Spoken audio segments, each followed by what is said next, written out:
Olá, estamos aqui novamente dando início a mais um episódio do Trivia Vozes da Sabedoria. E hoje nós estaremos recebendo Natane Viegas, uma pessoa que vivencia a Umbanda há mais de 20 anos, uma mulher da religião, cartomante, ela é a louca do tarô e nós estamos recebendo ela com muito amor, com muito carinho, porque tem um profundo carinho por essa menina. Oi, tudo bem? Oi, fale pra gente um pouco sobre a sua trajetória dentro da espiritualidade, Natane, para que as pessoas possam saber quem você é e como que você atua dentro do meio espiritual. Eu nasci, né, praticamente no terreiro. Meus pais já são de terreiro. A gente foi do mesmo terreiro durante muito tempo. E eu comecei a fazer meu desenvolvimento mediúnico por volta dos 16, 17 anos. E aí, dentro da minha linha de Umbanda, a gente faz as obrigações, né? E aí eu concluí mais ou menos com 21, 22 anos. E aí, desde então, eu participo de todos os eventos que tem, desde a faxina, que é muito importante, né? Até auxílio às obrigações, enfim. E o dia a dia, né? É muito importante, as consultas. E isso toma muito meu tempo, toma muito minha vida. Eu sou bem envolvida com as funções do terreiro, vamos Você é dizer mãe assim. pequena do seu terreiro, né, Sim, Natane? sim, eu sou uma das mães pequenas do terreiro. E isso é de uma grande responsabilidade na minha visão, né? Porque a gente auxilia bastante as pessoas, né? A gente direciona, acolhe. As mães pequenas do terreiro, os pais pequenos também que tem no terreiro, eles são bastante responsáveis para fazer as coisas caminharem e também perpetuar o comportamento que existe dentro do terreiro, a cultura, né, do terreiro. E falando sobre essa cultura de terreiro, eu te chamei aqui porque você tem uma experiência de mais de 20 anos dentro de terreiro. Você é uma mulher que vive a Umbanda de maneira intensa, de maneira muito amorosa com as suas entidades e com a sua energia espiritual.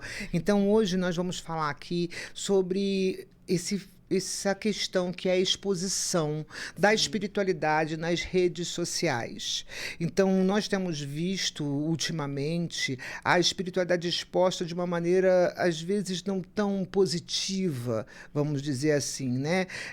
O sagrado sendo colocado dentro da internet, coisas que são mistérios das religiões sendo expostas e muitas vezes julgadas e muitas vezes sendo apropriadas por pessoas que não têm capacitação ou que não têm a experiência ou que não sabem nem exatamente o que aquilo significa, porque os fundamentos não são colocados ali. E aí nós gostaríamos aqui de hoje estar falando de como que foi para você, por exemplo, ver esse tipo de situação na internet. Como que é para você ver isso na internet? Como é que você vê essa exposição do sagrado na internet? Eu acredito que é muito complicado, porque é uma linha bem tênue, né? Do que é uma divulgação e do que é a exposição do que é o mistério, né? Acredito que a religião, todas as religiões têm seu mistério, e eles precisam ser mantidos.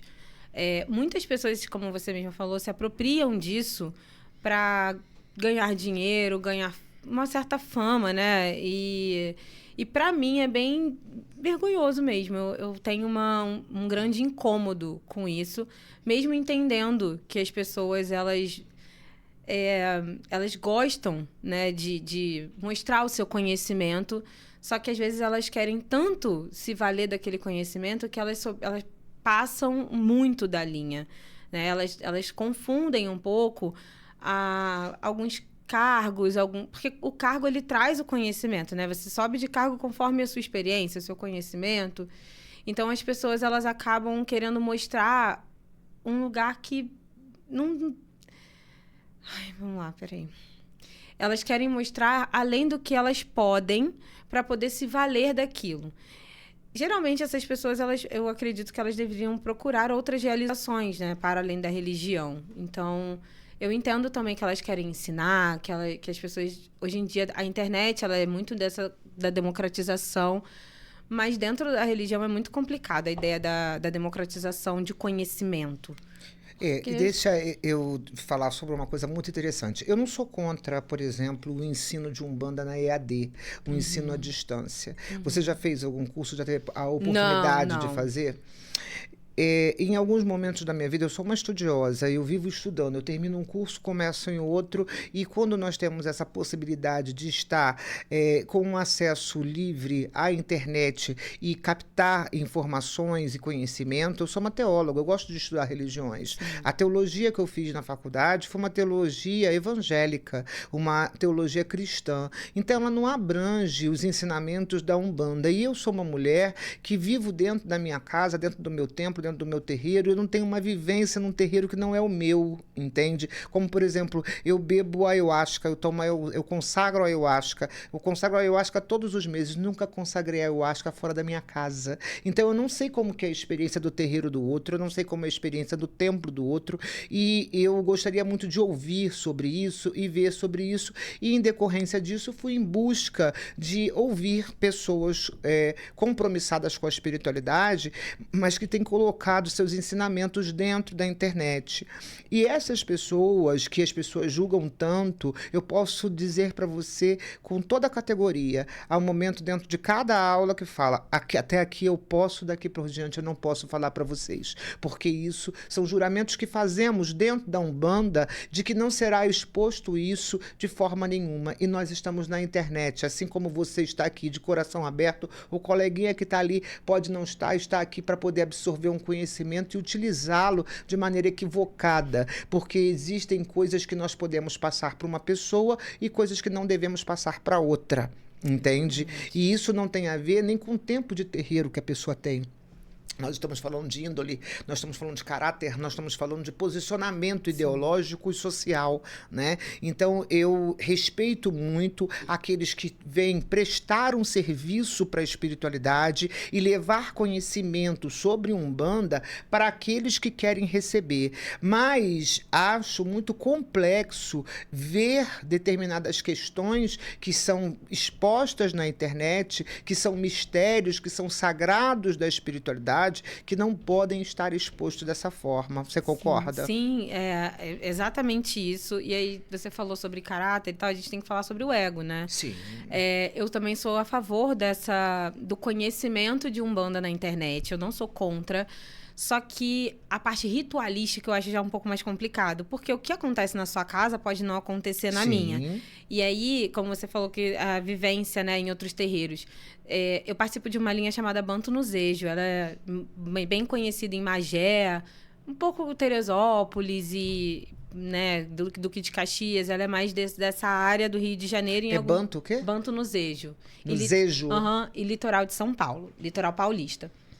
E somos uma família bem grande, né, de santo. Então, assim, a gente tem esse costume de um visitar o outro, de um trocar com o outro, tanto no sentido micro, dentro dos próprios terreiros, quanto com outros terreiros. Então, esse conhecimento ele é perpetuado na oralidade, assim como a base da Umbanda mesmo. Só que a parte ritualística, ela não é falada.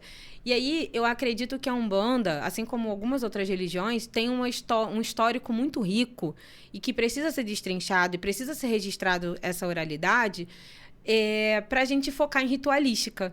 Então, eu sou mais resistente à exposição ritualística, independente, seja um banho de erva ou algo que acontece dentro daquele juramento, dentro da casa, que a gente chama de fundamento muitas vezes. Sim. Porque o que é fundamento para você pode não ser para mim. E eu já vi também pessoas ultrapassando limites até mesmo da química, sabe? Ensinando banhos errados, ensinando coisas que, se a pessoa tocar na pele, aquilo ali vai causar uma intoxicação e não tem nada a ver com a espiritualidade. Mas quem é ignorante, quem é leigo, pode acabar fazendo aquilo, acreditando, tendo fé naquilo e achar que aquela irritação na pele é algo que da espiritualidade. Que da espiritualidade. Nossa, sim, mas não é reação química do corpo, entende? Exatamente. Eu tenho até um irmão que está fazendo uma tese de mestrado chamada Cyberquizila, falando sobre esses comportamentos. Ele usou lá algumas figuras, né? Falando sobre esses comportamentos desses excessos de ensinamento e de como isso tem sendo banalizado, que acaba fazendo com que quem é leigo reproduz e se prejudica muito. Pode dar, sim, problema espiritual, pode dar, sim, problema físico, psicológico, porque tem gente que acaba alimentando o seu próprio fanatismo através desses conhecimentos. E, assim, existem cursos fechados, né? Pelo que eu sei, eu nunca fiz, como eu falei, mas existem também aquela galera que tá na mídia aberta, né? No Instagram, Sim. no TikTok, no YouTube. E, assim, muitas vezes usando de um conhecimento que não tem, né? Que também pegou, reproduziu de outros lugares. Tem gente que fala burrice com muita certeza, né? E aí, eu acho que esse poder da burrice, a ignorância é uma bênção. E aí as pessoas, elas acabam acreditando naquilo só pela força que a pessoa está falando. E então, eu acredito que isso seja muito complicado. Eu sou bem resistente a isso, mas eu sou muito a favor da oralidade, eu sou muito a favor da visita nos terreiros. E eu sou mais a favor ainda do olhar da Umbanda enquanto cultura. Porque ninguém é obrigado... Meu pai, ele fala uma coisa que eu acho muito interessante, eu não fui na casa de ninguém, bater na porta de ninguém para entrar na minha casa. E assim, a gente... Antigamente, anos 50, 60, como era proibido, as pessoas tinham interesse em ver macumba, só olhar. Às vezes tomar um passe, às vezes tomar uma consulta. Hoje em dia, as pessoas, elas querem, de alguma forma, buscar poder na Umbanda. As pessoas querem participar acreditando que a incorporação seja algo que vai trazer para ela um poder que ela não tem. Aí a gente vê o animismo acontecendo em diversos momentos com pessoas que pensam estar incorporadas, mas na verdade estão ali com um processo anímico, aonde a pessoa acredita que está enganando a si mesma e aos outros. Exatamente, né? Exatamente. E também tem aquele que não é animismo, é mau caratismo também, a pessoa que se diz incorporada para poder estar ali manipulando as pessoas que estão ao seu redor. E isso acontece em todos os lugares, não é naquele centro ali, não. Em todos os lugares você vai encontrar um médium que utiliza daquilo que ele conhece daquela pessoa para poder fazer com que a sua entidade fale sobre a vida da pessoa daquela forma. Ou às vezes ela escutou ali da pessoa que está trazendo o consulente a vida da pessoa toda, vou levar ali minha prima é isso, aquilo, outro. Essa entidade, quando chega, você é isso, aquilo, outro. A pessoa fica impressionada e, na verdade, é animismo, é manipulação, é o ego, né, meu bem? O nome disso chama-se ego. São só 3 letras para expressar algo que a gente não consegue compreender. Sim, e as pessoas acabam, às vezes precisam, né? E sempre pega num lugar muito de dor, porque ninguém procura terreiro quando tá tudo bem. Raríssimas vezes as pessoas procuram terreiro quando tá tudo bem. Elas procuram precisando de ajuda. Então, essa manipulação, ela acontece do próprio médium, que às vezes ele acredita tanto naquela verdade que ele acaba convencendo o outro. E tem uma outra coisa também. Raríssimas vezes as pessoas conseguem... resolver o próprio problema, mas elas ficam presas emocionalmente àquela prática. Na minha casa, eu só posso falar da minha casa, né? A gente tem lá uma placa dizendo, não fazemos adivinhações. Porque a entidade, ela não tá aqui para adivinhar a sua vida, ela tá aqui para te acolher, ela tá aqui para te ajudar a resolver o seu problema. Eu vindo para cá, eu pensei muito nisso, assim, a Umbanda, ela é um hospital. É um SUS. Eu sempre falo isso. SUS. A gente está ali, quando a gente abre a porta do terreiro, nós estamos abrindo a porta para os enfermos chegar. E não quer dizer que todo mundo que esteja dentro do terreiro está curado, também não. Sim, entendeu? sim. Porque nós acolhemos os doentes para que a gente possa ser instrumento de cura na vida deles e, às vezes, o doente é instrumento de cura na nossa vida também, entende? Sim. Porque há uma reciprocidade muito grande sobre isso. Mas você falou uma coisa bastante interessante, que do seu terreiro está escrito, aqui não somos adivinhos. E você, como cartomante, como que você se posiciona com relação a isso? As pessoas acham que a cartomante é uma adivinha. Que a gente que a gente entra na vida dos outros. Então, eu sempre falo que meu jogo não interfere no livre-arbítrio, mas que eu vou respeitar a minha mesa e o que eu estiver vendo ali, eu vou falar. Eu acredito muito na intuição como ferramenta, que foi assim que eu comecei, mas eu também estudo bastante, né? Eu não me valho só da espiritualidade para isso, porque o corpo físico e a mente também se sobrecarregam. Então, eu tento ao máximo me apegar ao conhecimento, quase que justificar o que eu vejo a partir do meu conhecimento. Eu não fico explicando muito para as pessoas, porque ninguém me procura também para aprender tarô e baralho cigano. As pessoas me procuram também para serem acolhidas, direcionadas. Então, eu sou muito da palavra de ordem do jogo.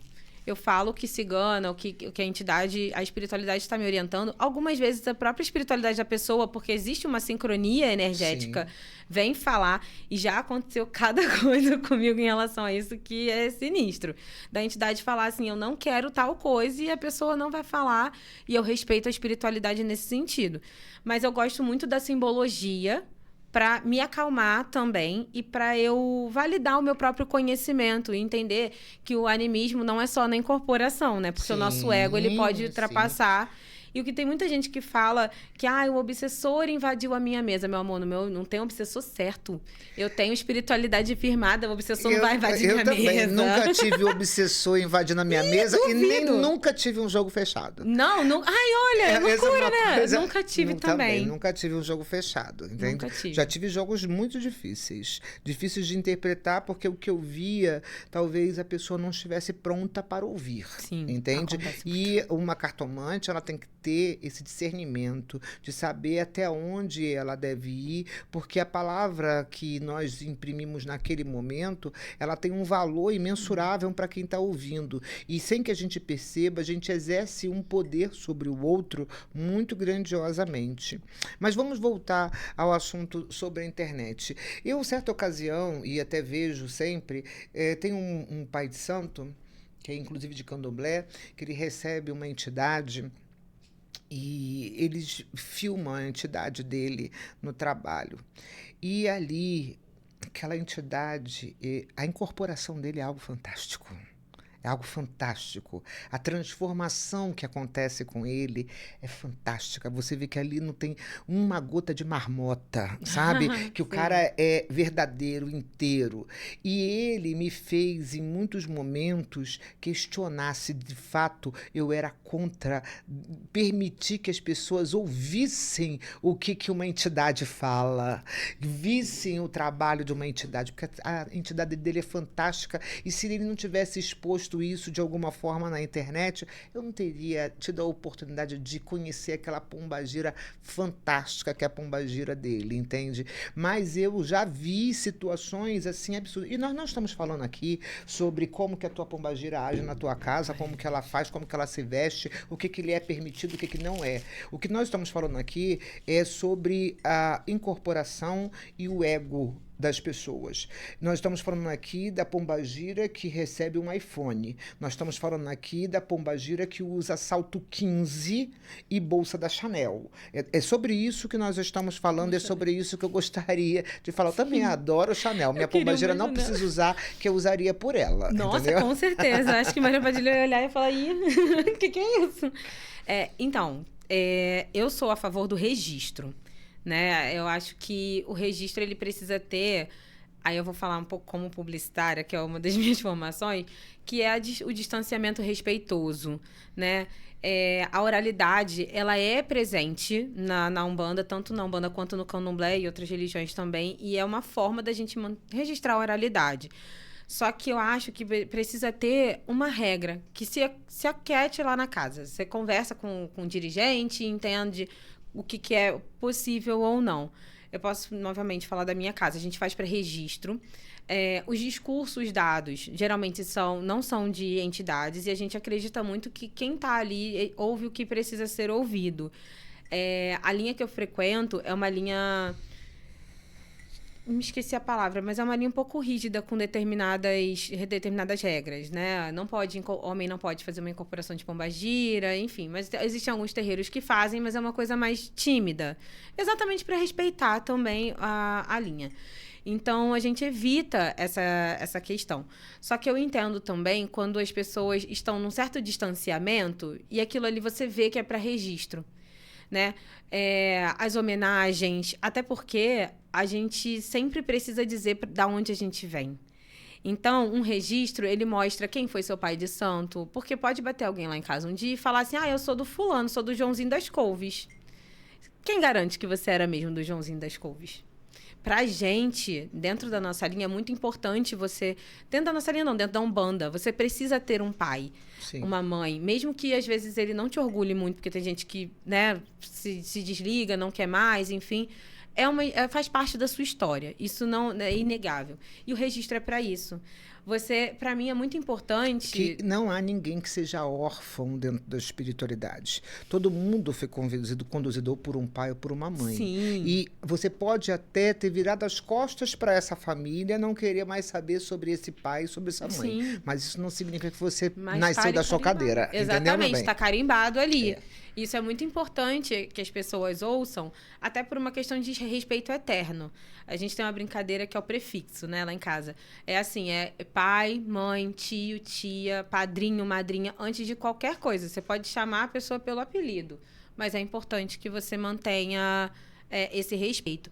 E aí, eu acho, voltando à questão do registro, para mim, é muito bonito quando um irmão meu tem o registro do momento dele de algum tipo de incorporação ou coisa assim, porque às vezes ele tá naquele momento. Então, Sim. Ele precisa... Eu acho que é bonito quando você vê a sua própria entidade, né? E eu faço alguns registros do meu terreiro e tal. Então, ver o caboclo do meu pai dançar, né? Ver um caboclo que tem também ser divulgado com a afilhada que acabou de batizar no colo, aquilo ali não é uma exposição do que é sagrado. Aliás, é uma exposição do sagrado, mas não é uma exposição ritualística. É uma exposição do amor, do carinho. Não é uma exposição dos fundamentos. Não, mas é uma exposição da vivência, da beleza da Umbanda. Cultura da Umbanda. Eu sou contra você pegar um telefone e colocar na cara do médium, né? Geralmente com flash, porque adoram fazer isso com isso de pombagira, né? E perguntar coisas, né? Ou então testar. Antigamente o teste era com agulha, né? Hoje em dia é com o telefone na cara. E você, né, tentar testar aquela entidade, ou então ver até onde aquela pessoa está incorporada para te responder e também manipular a cena, né? Eu acredito que o registro da Umbanda é a coisa mais linda do mundo, porque infelizmente o racismo religioso fez a gente queimar a oralidade através de queima de pessoas, né? Queima de arquivo. A gente é um arquivo vivo, então eu sou a favor do registro. Mas eu acredito que as pessoas estejam passando um pouco do ponto do que é o registro e do que é o excesso de exposição. Sim. E, Nathane, a fé, ela não precisa de aplauso, né? Ela precisa de quê? Lágrima. De lágrima de gratidão, sorriso.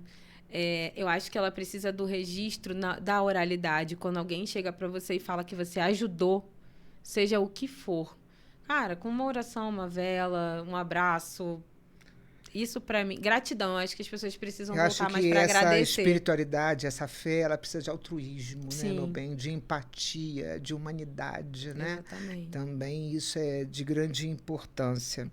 Bom, nós vamos aqui encerrar esse quadro. Daqui a pouco a gente vai gravar aqui um outro quadro falando ainda sobre esse tema, nos aprofundando um pouco mais. Eu quero agradecer aos meus patrocinadores que têm me apoiado no desenvolvimento desse trabalho. A Trisca Serviços, que é caldeiraria, fabricação e pintura industrial. Um trabalho muito positivo que vem nos ajudando. A Peçanha Imóveis, que é um corretor na região dos Lagos, no Rio de Janeiro, que você pode ter aí a sua casa própria. Armazém Café, Cafeteria e Boleria, da Francine Daphne, um trabalho maravilhoso, os melhores bolos que você já viu. A Marca Estúdio, Sound Design, produção musical. Faz arranjos, gravações, uma pessoa fantástica. A Gabriela Alcântara, doula na tradição, psicóloga perinatal, uma pessoa fantástica que também já esteve aqui conosco. A Casa do Parque, a casa de temporada na região dos Lagos, em Praia Seca, um lugar fantástico, um lugar preferido. A tenda de caboclo, a tenda de Umbanda Caboclo Sete Flechas, minha tenda de Umbanda, que está tendo sessões de atendimento a cada 15 dias. Anise Casadeiros, os bem casados mais deliciosos que você já viu, é de comer rezando. Camila Barros, estudo de beleza. Lash Design, agora também com cabeleireiro e unha de fibra lá no salão dela. A Nery Hair, transista, que vem produzindo esse meu visual aqui maravilhoso, pessoa fantástica. E a Alexander Matias, meu filho amado, que é um grande cabeleireiro, uma pessoa que transforma a sua autoestima, que faz um corte energético maravilhoso em seu cabelo. A gente fala de corte energético é de verdade, um corte maravilhoso no cabelo, e ele, através disso, ele traz transformações importantíssimas, porque ele é um bruxo, né, meu bem? Então, a gente tem que ter respeito por isso. Queridos, gratidão por estarem comigo, acompanhando os nossos episódios, trazendo para mim essa felicidade de ver o número de pessoas crescendo no meu canal. Divulguem o canal, deem um like nesse vídeo, deem um like no nosso canal e apertem lá a sinetinha para que vocês sejam sempre avisados de quando tiver um conteúdo novo. Um beijo no coração de cada um de vocês e até o próximo episódio.